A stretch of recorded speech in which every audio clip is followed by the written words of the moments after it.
Est-ce que tu savais que ta caméra peut faire un bruit d'abeille? Si, tu vois, quand on la passe en x1, déjà c'est super flou, mais en plus tu peux entendre un bruit, une sorte de bourdonnement.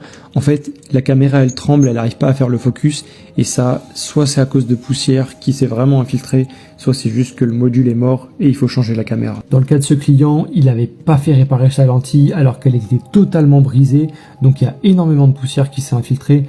Tu vas voir, attends jusqu'à la fin pour voir l'état de l'ancienne caméra.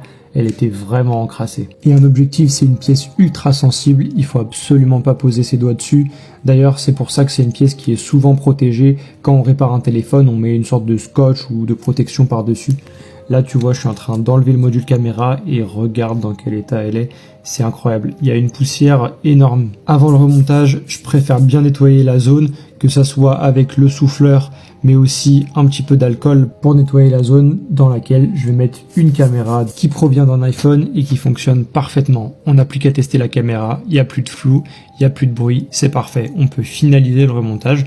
Il faut pas oublier les derniers caches. Un coup de soufflette dans le doute, je suis assez parano par rapport à ça pour que le Face ID et la caméra frontale marchent bien. On finit avec les deux vis du bas, je nettoie un petit peu l'écran même s'il est vachement rayé et c'est bon. Et si toi aussi tu as besoin d'une réparation sur ton téléphone, tu peux passer par nous.